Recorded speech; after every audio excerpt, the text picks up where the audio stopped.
Кыргызстандагы бир катар саясат талдоочулар Орусиянын президенти Владимир Путинден жардам сурап кайрылышты. Кайрылууда саясат таануучулар өлкө пандемияга байланыштуу гуманитардык катастрофанын коркунучуна туш болуп жаткандыктан, Орусиянын окумуштуулары тарабынан иштелип чыккан жаңы препарат менен кыргызстандыктарды да камсыз кылууну суранышкан. Урматтуу Владимир Владимирович, биз Кыргызстандын саясат таануучулары көп жылдар бою жеке жана биргелешип коомдук пикирге жана мамлекеттин саясатына таасир этүүгө болгон күч аракеттерибизди жумшап, ички жана эл аралык процесстерге өз көз караштарыбызды айтып, сунуштарыбызды билдирип келебиз. Азыр биздин өлкө пандемия тереңдеп бараткандыгына байланыштуу гуманитардык катастрофанын чыныгы коркунучуна туш болуп жатат. Андыктан Орусиянын илимпоздору тарабынан иштелип чыккан жаңы препарат менен бизди да камсыз кылууңузду суранабыз.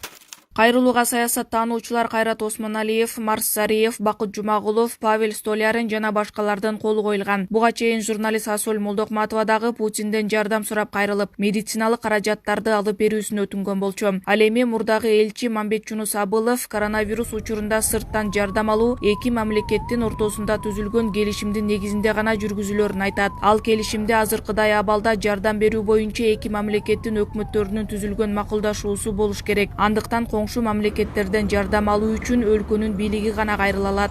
Кыргыз өкмөтүн менен ошол тегиз жакын өкмөттүн ортосунда түзүлгөн макулдашуу болот. Ушундай учурларда бири-бирине жардам берүү боюнча, кайрылуу боюнча да. Ошондуктан Кыргызстан мамлекетин Кыргызстандын сыртында биздин Кыргызстан өкмөтү гана, мамлекеттик бийлик гана представить эте алат. Ал эми жеке адамдар мамлекеттин атынан эч жакка кайрылууга укугу жок. Ал жеке өзүнүн атынан кайрылып, жеке өзүнө сурап, мамлекеттин сураганда да анын кайрылуусу жеке болуп калат да. Себеп дегенде жеке адамды андай жардам сурап неметсе, ал жеке адамдын алган жардамын эч ким текшерүүгө акысы жок болуп калат.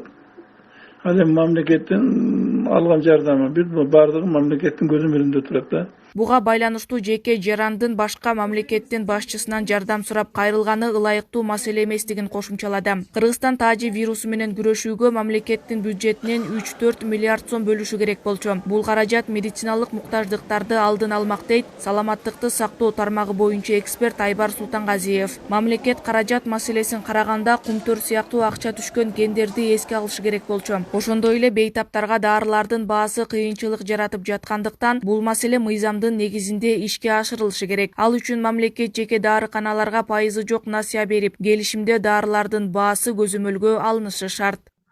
Ушу эпидемия убагына мамлекет буларга 5% кредит бериш керек. Бирок бир условия менен. Мындай баа менен алып келесиң, мындай баа менен сатасың.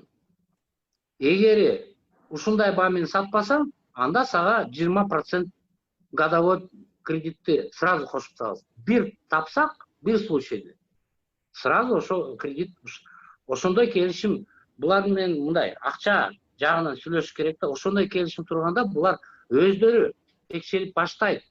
Кандай баа менен алардын аптекалары сатып атат. Өздөрү текшерет. И булар бизнес деген мындай, биз баягы экономика жок болгондо биздин элибиз Камчаткага чейин баардык жака товар алып келген, любой жырдыктан табышкан. Ошон үчүн буларга ушундай экономический жол менен мүмкүнчүлүк берсе, бизде азыр дарыдан проблема болбойт болчу. Анан буларды Финполду мындай кичине креативный ойлосо болот да. Кандай жол менен алып келиш керек? Коп койгула, оптовый баа мындай келди, там 10 сом. Көп болсо 12 сомдон сатасың. Андан ашык сатпайсың. Сатсаң, анда сенин оборотуңдан акчаны алабыз деген. Ошондо булар хоп маалелешет. Ошондой да жолдор бар, бирок тиякта биле турган кишилер жокпу же кандай, ошол жагын түшүнбөй жатам да.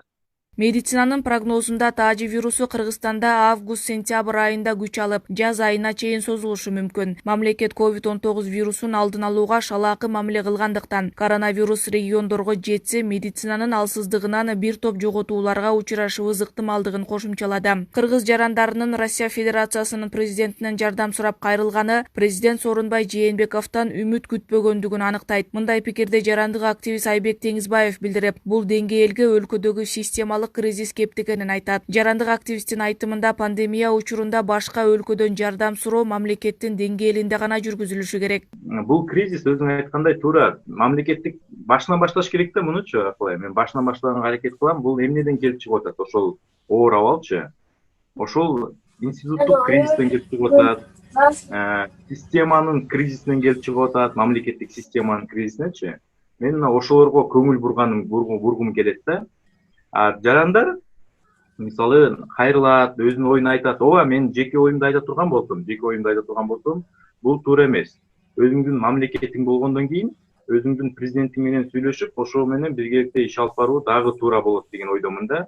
Бул деген көрүнүктүү адам болгондон кийин, башкаларга аны көргөндөн кийин өтө бир туура эмес ой жаратат. Мисалы ошол эле Россия Федерациясында жарандардын, ошол эле мына президенттин Путиндинчи, андан негизи кыргыз жарандарында башкача бир оюн жаратат. Биз эгемендүү мамлекетпизби?